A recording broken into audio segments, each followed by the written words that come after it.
come to visit Mrs. Macpherson to bring her a Christmas present. I could see through into the dining room where everyone was wearing a paper hat and perhaps singing carols.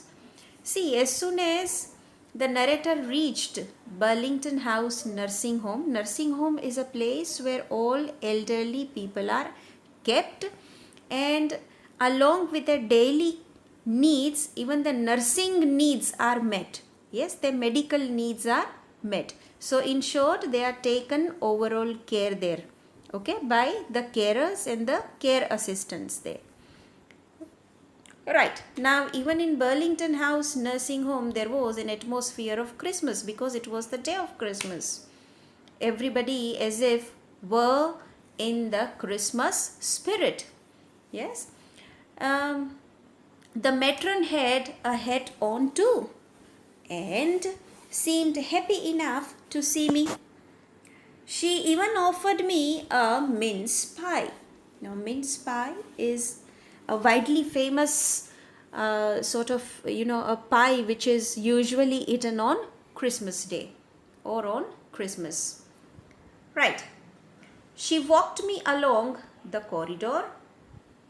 Mrs. Macpherson is not in with the others, she told me. She is rather confused today, so we thought it best if she had a good rest. She has no family, you know.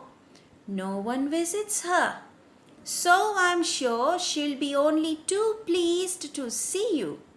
And then she took me into a conservatory with wicker chairs and potted plants all over and left me. Right. Now, as soon as he was greeted by the matron took him inside straight to the conservatory. Now, what is a conservatory? Let me show you what is a conservatory. The conservatory is something like this. You can see it on the screen. Look at this. This is a conservatory. Conservatory is a room with a glass roof and walls, which is attached to a house at one side and used as either a greenhouse or a sun parlor. You see, people can sit there in the sun and read books. In nursing homes, conservatories are always there for elderly people and the senior citizens to come and sit there, to chat with each other and to spend quality time. Right. Okay. Now, see, what did the matron say to the narrator? She informed him that Connie was very confused that day, which was the Christmas day, and she preferred to sit alone on her own and not to join the Christmas celebration which was there in the nursing home. So perhaps she was sitting there in the conservatory on her own, alone, looking through a window. There is a mention of the wicker chairs. You see, wicker chairs are those light-weighted furniture. Let me show you the wicker chairs picture. Look at this. Can you see this? This is the wicker furniture. Right. This is how the wicker chairs look. They are made of natural reedy plant materials such as the branches and the thin reeds to make the baskets and even the lightweight furniture, as you can see in the picture. Right. So usually this sort of furniture is good for the parlors, the sun parlors and the conservatories, for your porch and the patios also. Right. Let's go back to the chapter. Right. Now, all across the conservatory, the wicker chairs were lying and the potted plants were there. And the matron took him where Connie was sitting lonely in the conservatory. She was a little muddle-headed that day, little confused and preferred to stay alone on that day. Let's find out why. The old lady was sitting in a wheelchair, her hands folded in her lap. She had silver white hair pinned into a wispy bun. Wispy here, that means light-weighted, fluffy, and thin. Yes, of course, 101-year-old lady, we cannot expect her to have such volumized, dense, and black hair. She perhaps will have very thin strands of hair now, so which she was tying in a very, sort of messy and wispy bun. She was gazing out at the garden. "Hello," I said. She turned and looked up at me vacantly. Vacantly here is an important word. It shows what was her mental state at that point of time. Vacantly here refers to without any emotions, without any feelings in her eyes, as if somebody has come to see you. You'll be curious to know who the guest is. But here, her eyes looked almost vacant. That means without any feeling or without any curiosity to know who had come to see her. "Happy Christmas, Connie," I went on. "I found this. I think it's yours." As I was speaking, her eyes never left my face. You see, as soon as the narrator saw her, met her, he first greeted her Merry Christmas, Happy Christmas, and he tried to give the present that he had gotten with him to her, stating that, "I found this and I think it belongs to you." As I was speaking, her eyes never left my face. So instead of listening to what the guest was speaking, she constantly looked at the visitor's face. I opened the tin box and gave it to her. That was the moment her eyes lit up with recognition and her face became suffused with a sudden glow of happiness. You see, the sight of the black tin box was very much familiar to her because it was her who has kept that tin box. She knew it was very much familiar to her. In fact, it belonged to her. So as soon as the narrator showed the tin box, one could really see the glow of happiness on her face. Her vacant eyes became full of happiness. Right. Recognition, that means she could really identify what this tin box was and what could be inside that. Right. I explained about the desk, about how I had found it, but I don't think she was listening. She was quite busy looking at the narrator's face, the guest who had come to see her, and quite engaged looking at the tin box. Perhaps she completely missed what the narrator was speaking to her. See, the narrator also, perhaps he came to know that the lady is mistaking me as her husband, though he was not. So he did not try to cheat Connie in that way. He did not try to keep Connie under any sorts of dark. He explained himself who he was and what was the reason he had come for. You see, he did not try to hide his identity, who he was. He did not. If he wanted, he would say, or he would have said that, "This is Jim Macpherson." But he did not.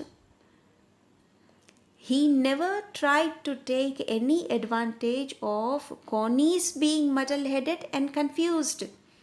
In fact, he very clearly said who he was and the reason why he had come here to see Connie. So that shows the narrator was quite an honest man. Right. But I don't think she was listening. You can see in the picture the narrator meeting Connie Macpherson and trying to give the black tin box. Yes. Which is perhaps the best Christmas present for her. Right. For a while, she said nothing, but stroked the letter tenderly with her fingertips. Yes, she finally realized that the black tin box was belonged to her. And what was the content inside? There was a letter. There was a letter inside. So what did she do? She moved her hand very gently and very fondly, very gently with her fingertips and tried to touch what it was. Suddenly, she reached out and took my hand. Her eyes were filled with tears. See, what did she say? You told me you would come home by Christmas, dearest, she said. And here you are, the best Christmas present in the world. Come closer, Jim dear. Sit down here with me. Now this is getting very emotional here. Just ask a question to yourselves, students.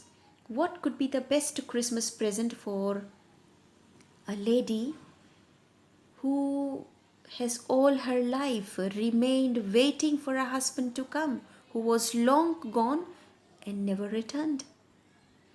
What could be the best present for her? You will find your answer. Okay. I sat down beside her and she kissed my cheek. I read your letters so often, Jim, every day. Now, what is the reason for her to read Jim's letter every day? She read the letter for several times every day just to feel that he was near her. He was with her. She wanted to feel that. I wanted to hear your voice in my head. It always made me feel you were with me.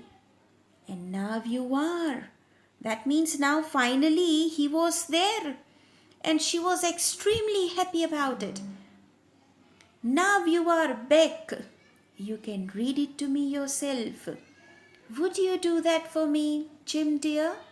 She is requesting the narrator to read the letter, mistaking him for her husband. She does not know that Jim cannot be still young.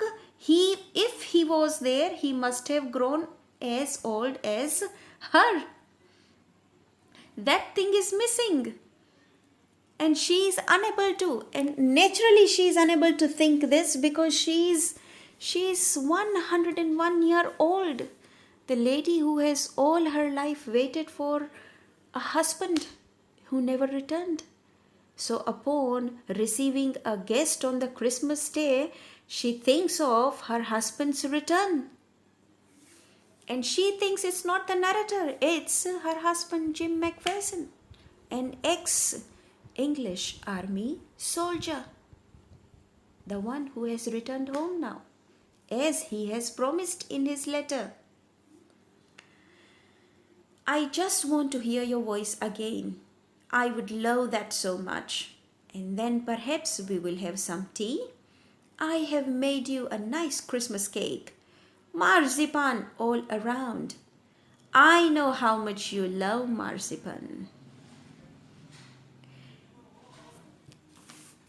Look at this. So, The last paragraph here, students, it gets really very emotional, very melodramatic. We all can see the desperation and the yearning to see the husband in Connie's eyes as she was constantly looking at the narrator and completely missed what he has said to her about his identity and his arrival. He knew that Connie was mistaking him for her long gone husband who left to fight in the war. But he still did not try to cheat her by keeping her under dark. He said who he was, and he also revealed the reason why he had come for.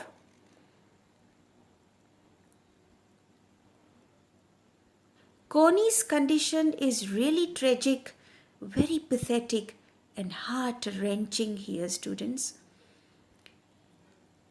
She is hit by the atrocities of war. Just think for a moment, students, how nice if Tommy's and Fritz never had any war. Neither Jim had to go away, leaving Connie on her own. She would have been with Jim, and both would have grown older together.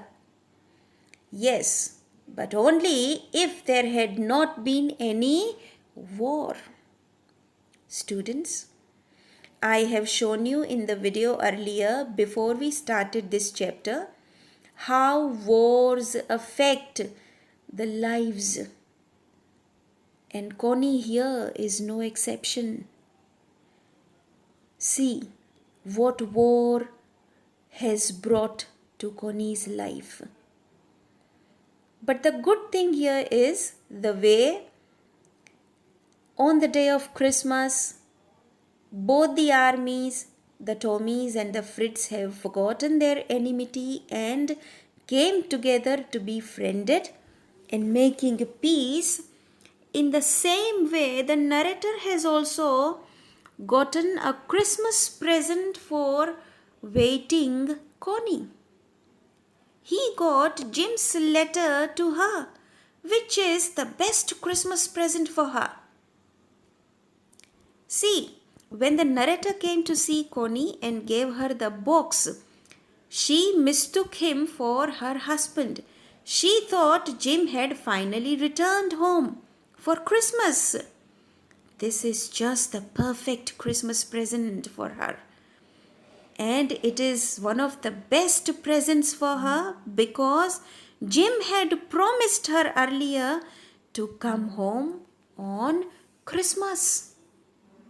So just think about it, students. What could be the best Christmas present in the world for a lady who all her life remained waiting for a husband to come? On her own, all alone.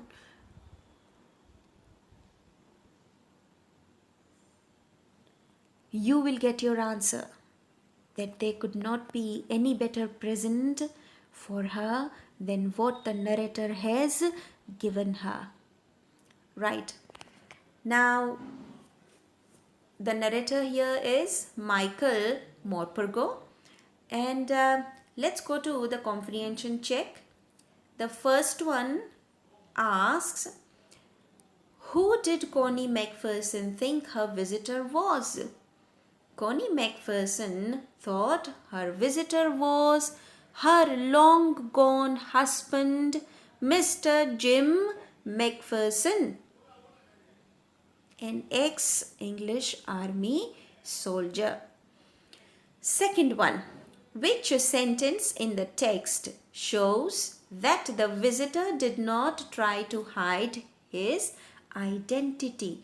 Now, if you go back to this paragraph here and read just the last line here, I explained about the desk, about how I had found it, but I don't think she was listening.